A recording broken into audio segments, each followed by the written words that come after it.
Hello and welcome along to Adobe After Effects with your host Robert Smith.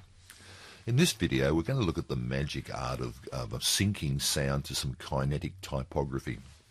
Now I've set this composition up so we can start straight away. I've just got some type here which I've set in beautiful Fairmont. There it is there. It's all been laid out. I've got 5 layers. Now I need a sound. To do that I'm going to go to File, Import File, and the sound I'm looking for is the world's largest. That's there. It's an AIF file at 44.1 kilohertz, if that's a bit of a technical thing. That's CD quality. I'm going to grab that AIF file and just drag it straight down onto the timeline, and let's have a listen to it. Now to hear it, I need the world's largest short film festival. I need to make a RAM preview, which is this thing over here. Just don't press the space bar because you won't hear anything. Okay, now our timeline's a little bit long, but that's okay, it doesn't matter. So let's get stuck in. What I'll need now is a camera, so I'm going to hold the control key down and click here, down in the timeline, and I'll get a new camera. 50mm, one node is fine, like that. And I'll also need a null object to drive that camera. As we discussed in previous videos, the null object is a great way of actually controlling something. You seem to have more control over it, especially in the 3D world. So I'm going to turn that into a 3D layer by clicking over here under the cube. Then I'm going to parent the I'm going to parent the camera to the null object. Now to do that, I don't seem to have my parenting thing here. So if I hold this next to the track mat here and I go to columns and click, I'll get my parent up. There it is there. There's my Pickwick. At any time you can do that. Just hold the control key down, click here, and get a whole lot of different options. Okay, parent is what we want. I'm going to grab the camera Pickwick, this thing here, and just drag it straight onto the null object. Great. So now the null object's going to do all the driving. Okay, let's set up the first frame. To do that, I'm going to twirl my null object down. Now I can take this approach where I grab my AIF file, this one here, and I press LL like that. It will show me my waveform, which is where all the words are, which is not a bad start, but I find it a bit tricky, and especially something like this, which is only 5 words.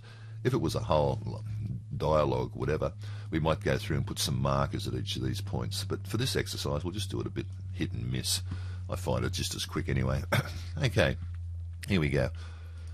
What I'm going to do is grab my null object, go to transform, and I'm going to zoom in using the not the anchor point, we'll use the position, zoom in using the third number. I'm going to hold the shift key down so it happens a lot quicker. While I'm doing that, then I'm going to go up and down with the second number and across with, there's the word the, that's what we want, that's the first word, like that. Now I'll just move across a little bit, like this, and put it right in the middle. Okay, great. That's what we want. That's where we're going to start. Okay, so let's put some keyframes. Now I'm going to put a keyframe in every property. Now that's just being a little bit overkill, but you never know when you get along the timeline which property you want to animate. So that'll keep the current state on all those properties. It's just a trick I've used over the years. Okay, what I'm going to do, I'm going to go to about here. Now I've got no idea where that is, so I'm just going to go to about there. I'm going to put in a whole lot of keyframes by dragging down there, over here. Then I'm going to move just a fraction along. Might zoom in a little bit. Move just a fraction along like this. And we'll bring the word world into view. So I'll just zoom out a little bit and across a little bit. And down. And maybe down a little bit. I'm just using those 3 numbers to move it around. And let's watch that. So if I rewind, press my RAM preview. The world's largest. That's pretty good, pretty close. Now what I'm going to do is I'm going to zoom out for a second just by dragging that to here to show you my timeline. And I'm going to bring my end of timeline thing to here. So if I press the letter N like that, it'll come to where the current time indicator is, and then I can just watch that small bit. The world's. That's exactly what we want. So I'm going to move that along a little bit.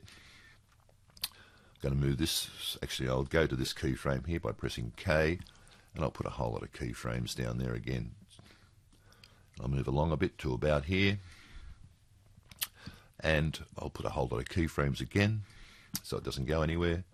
And now we want it to bring the word largest into view. To do that, I'm going to go to position, zoom out a bit, zoom up, I might zoom back in again, to the left, like that, and up. Now let's watch that. Rewind. The world's largest short film. That was a bit slow, so I'm going to grab all of those keyframes and just drag them all to the left just a little bit like that. Let's watch it again. The world's largest short film festival. That's pretty good. We'll watch that again. The world's largest short film. Okay, we're happy with that. So we'll just go back to this keyframe here, put a whole lot of keyframes down there, move along a little bit to about here, put a whole lot of keyframes again. Now this time we'll just move along just a fraction again, and we're going to bring the word short film, so I'm going to drag across here like this using the X, like that. Then I'm going to use the Z rotation. Here's a time when you'll be happy that you put all those keyframes in. So I'll just go to short film like that. Actually, I'll just type in 90 degrees, makes it easier. And let's watch that. If I rewind. The world's largest short film festival. Perfect. Anybody think I'd done this before? Okay, J, I'll go back to that keyframe there, put a whole lot of keyframes down here like this. I'll move along a little bit to about here. A whole lot of keyframes again. Just drag a little bit past it. Now we want to put the word festival in. To do that, I'll probably use my Z rotation. So I'm going to go to my Z rotation like that, down to about 25 degrees, zoom out a little bit, go up and across, and go up a little bit. Might zoom back in a bit, like that, and let's watch that. Here we go. The world's largest short film festival. The world's largest short film festival. That was a little bit slow, that last bit there, so I'm going to go back to here. I might zoom out a bit so I can have a look at that. Grab both of these keyframes and move them just a fraction closer, like that. And let's watch that again. The world's largest short film festival. As you can see, it's a little bit of trial and error, but once you get used to it, you start to get a feel for how the person's speaking and where the keyframe should go. Okay, let's just add a little bit more style to all of that. I'm just going to select everything, all the keyframes. I'm going to go to Keyframe Assistant, Easy Ease In. Let's watch that again, so they ease in. The world's largest short film festival. Nice, okay. Now, one more thing we're going to add to it. We'll add just a little bit of blur. So to do that, I need to go over here. I'm going to click on the all of these layers here, the type layers, hold the shift key down, turn on the blur, which is this thing here, enable it, and then down here I'm going to click underneath that. That'll apply blur to all of those layers. Let's watch that. As you can see, it's a bit slower once you add the blur, but it should look the world's largest short film festival. It looks the world's largest short film festival. It looks a whole lot better with the blur. Okay, so that's it. You can continue forever doing that along a timeline, but it's a good idea to break it down into small compositions, like 1 or 2 sentences. Makes life a lot easier. Okay, thanks for watching.